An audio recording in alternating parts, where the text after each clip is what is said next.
नहमदुहु व नसल्ली अला रसूलिहिल करीम अम्मा बाद फ़ाऊज़ बिल्लाहि मिनश शैतानिर रजीम बिस्मिल्लाहिर रहमानिर रहीम। मेरे मोहतरम उस्ताद अकराम और मेरे अजीज साथियों, अस्सलाम वालेकुम।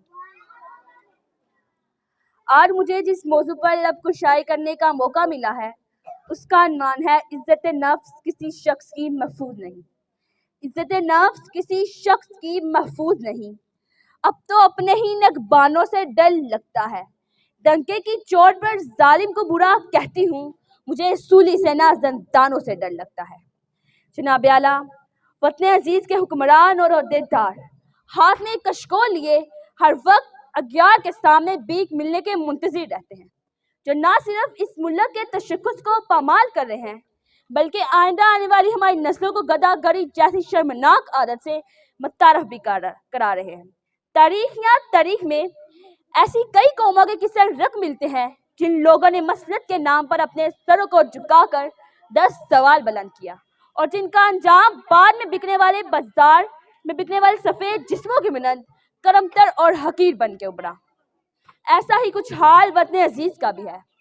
जनाब आला, पाकिस्तान पिछले 10 सालों में अमेरिका से $18 मिलियन की रकम वसूल कर चुका है। अमदाद लेने की यह वजह इन हुक्मरानों से पूछी जाए तो जवाब यही मिलता है कि पाकिस्तान एक गरीब मुल्क है, लिहाजा अमदाद के सिवा कोई चारा नहीं। जनाब आला, मैंने सोचा कि इन कलमात पर यकीन करते हुए घर से बाहर निकल के देखूं कि अमदाद के नाम पर इस बीक के मिलने वाली बीक ने मेरे मुल्क की आवाम के हालात जिंदगी कहाँ तक बदले। जनाब आला, अफसोस हुआ, बहुत अफसोस हुआ। कहीं पे मैंने भूख से बिलखते मासूम बच्चों की आवाज़ें सुनी तो कहीं पे मैंने वज़रा के इंसानगी कुत्तों को सेध होते हुए देखा। कहीं पे मैंने बाजार में बिकती आदम की बेटी देखी तो कहीं पे मैंने वज़ीर आज़म के तन पर लाखों का लिबास देखा। कहीं पे मैंने औलाद बढ़ाए फरोख्त के नारे सुने तो कहीं पे मैंने वज़ीर आज़म और हुक्मरानों के आगे पीछे 10 मर्सिडीज को देखा। कहीं पे मैंने आनिया सिद्दीकी की माँ को उसके इंतजार में तिल मरते देखा तो कहीं पे मैंने इस मुल्क के हुक्मरानों को अमेरिका खुशामदीद में दिन रात एक करते हुए देखा। मैं क्या बताऊं, मैंने क्या क्या देखा।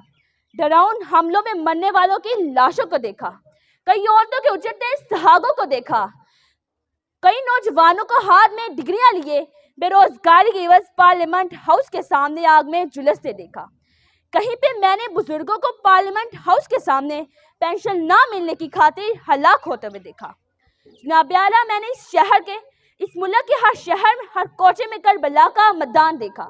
तो बेख्तियार मेरी जुबान पे ये अल्फाज आए, असूल बेचकर मस्जिद खरीदने वालों, निगाहे अहले वफा में बहुत हकीर हो तुम।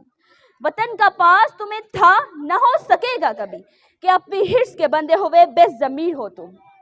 जनाब आला, चंद रुपए की बस इस मुल्क की इज्जत और तकी को गिरवी रखने वाले इन हुक्मरानों ने हमसे एक गैरतमंद कौम कहलवाने का हक छीन लिया है।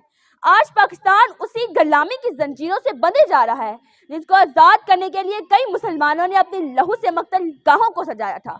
कई शहीदों ने जिस गुलिस्तान को सजाने के लिए अपना लहू बनाया था, क्या है ये वो पाकिस्तान? जनाब आला, मैं पूछती हूँ आपसे बैठे यहाँ बैठे हर शख्स से, क्या ये वो है पाकिस्तान? नहीं, दूसरों के टुकड़ों में पलने वाला ये पाकिस्तान कायदे आज़म का पाकिस्तान नहीं है। मैं सलाम करती हूँ इस मुल्क की तमाम कुर्बानियों को जो इस मुल्क के बनाने के लिए लोगों ने दी, मुसलमानों ने दी, लेकिन दीप जिनके चंद ख्वाहिशों में चले, दीप जिनकी सिर्फ लहतों में पले, चंद लोगों की ख्वाहिशात को लेकर चले जो कि मसलतों के सायों में पले। ऐसे दस्तूर को सुबह बेनूर को मैं नहीं मानती, मैं नहीं जानती। मैं भी खाइफ हूँ तख्ताएदार से, मैं भी मंसूर हूँ कह दो यज्ञार से। क्यों डराते हो जिंदा की दीवार से? जुल्म की रात को, जाहिल की बात को मैं नहीं मानता, मैं नहीं जानता। आप सबकी समाअतों का शुक्रिया।